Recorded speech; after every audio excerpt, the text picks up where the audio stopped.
আশরাফ আলী থানভী রহমাতুল্লাহর নাম শুনছেন আপনারা? ভারত মহাদেশের এমন একজন আলেম ছিলেন, খুব বিচক্ষণ মানুষ ছিলেন, অনেক বিদগ্ধ মানুষ ছিলেন, অনেক বড় আল্লাহওয়ালা ছিলেন, নেককার মানুষ ছিলেন।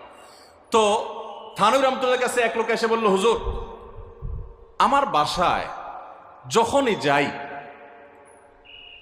দরজাটা খুলতে দেরি, আমার মাথার উপরে আকাশ ভেঙে পড়তে দেরি নেই। যেটাই করি, বাজার করে এনে তার হাতে দিলেও রাগ, রাখলেও রাগ, আমার সাথে সারাদিন শুধু ঘেউ ঘেউ করে হুজুর, আর সহ্য করতে পারি না। আমারে কোনো দোয়া দুরুদ আমল শিখাই দেন যে আমার এই বাসার অত্যাচারটা যেন থামে। তো থানভী রহমাতুল্লাহ বললেন যে শোনো, তোমার একটা বুদ্ধি শিখাই দেই, দোয়া দুরুদ না।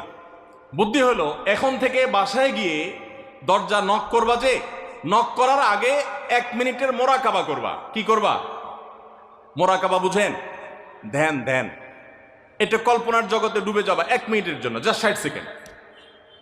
কি ধ্যান করবা? দরজা যায় থামবা, থেমে চোখ বন্ধ করে মাথাটা নিচু করে চিন্তা করবা, আমার ঘরের ভিতরে একটা কুকুর আছে। আর কুকুর মানুষ দেখলে কি করবে? ঘেউ ঘেউ করবে। অতএব এটাতে আমার রাগ হওয়ার তো কিছু নাই।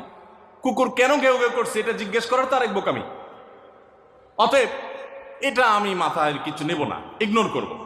কুকুর থাকলে কুকুর তো ঘেউ ঘেউ করবেই, এটা চিন্তা করে এরপরে বিসমিল্লাহ পড়ে নক করবা। তো এই বুদ্ধি অনুযায়ী পরের দিন আসছে বাসা, আগে 1 মিনিট মোরাকাবা করছে, এরপরে দরজা নক করছে।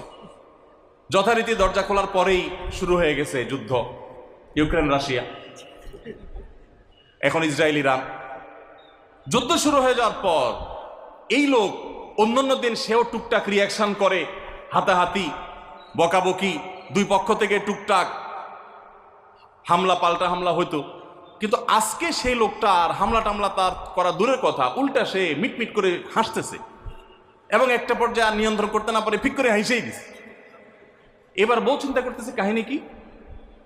কারণ যারা ঝগড়া করে তাদের সাথে পাল্টা ঝগড়া না করলেও কিন্তু মেজাজ গরম হয়। কদিন আগে শুনছেন না পত্রিকা যে এক মহিলা স্বামীর ডিভোর্স দিছে, কেন? কারণ স্বামী ঝগড়া করে না। কদিন আগে পত্রিকা দেখছে। এই মহিলা যখন দেখছে স্বামী হাইসা দিছে, সে এবার ঝগড়া টগড়া থামায়া বলতেছে, ঠান্ডা মাথা বলতেছে, কাহিনী কি বলো তো, তুমি হাসতেছো কেন? বল না না কিছু না কিছু না। সে তো বলবে না। স্বামী মনে করছে হয়তো অন্য কোনো কাহিনী আছে, কোনোভাবে উদ্ধার করতে পারে নাই। পরের দিন আবার সেম কাহিনী, আবারও হেসে দিচ্ছে। মহিলা চিন্তা করছে ব্যাপার কি, বলে না আজকে তো তোমার একদিন কি আমার একদিন, বলতেই হবে তোমার। কেন তুমি হাসতেছো? আমার ঝগড়ার বিনিময়ে তুমি ঝগড়া না করে হাসতেছো, অপমান করতেছো। আমার ঝগড়ার কোনো দাম নাই? আমি কি কথা বলতেছি না, এগুলো কোনো মূল্য নাই? যখন চেতে যাচ্ছে এবার বলতেছে, শোনো, তুমি যেহেতু জোরই করতেছো, তাইলে আমি বলি, আমি গেছি এক হুজুরের কাছে, হুজুর আমার এই বুদ্ধি শিখাই দিছে, আমি সেই বুদ্ধি অনুযায়ী চিন্তা করি। এখন আমি চোখের সামনে যখন চিন্তা করি যে কুকুর গেউ করতেছে, আমার হাসি আসে। ও চিন্তা করে, কি বললা তুমি? তাহলে তুমি এই মনে করো আমারে? এবার থেকে বেচারে ঝগড়া করার আগেই তার থেমে যায়, চিন্তা করে হায় হায় আমি ঝগড়া করলে তো সে মনে মনে আমার ওইটা চিন্তা করবে। বুঝতে পারছেন? দাম্পত্য জীবনে একটু বুদ্ধিশুদ্ধি করে না চললে, শুধুমাত্র সোজা হয়ে দোয়া দুরুদ পড়বেন আর সব সোজা হয়ে যাবে, শুয়ের মধ্যে এত সোজা না।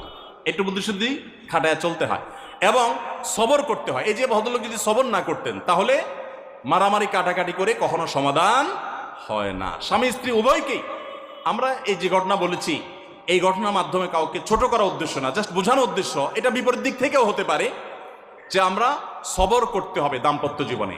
তাহলে আগে থেকে যদি এই ঘটনা বলার উদ্দেশ্য হলো যে এই ভদ্রলোক আগে থেকে যখন অপেক্ষা করছেন যে হ্যাঁ অনাকাঙ্ক্ষিত কিছু হতেই পারে, তখন এটার জন্য প্রস্তুত থাকার কারণে আর তার ঝামেলা বাড়ে নাই, বরং কমছে।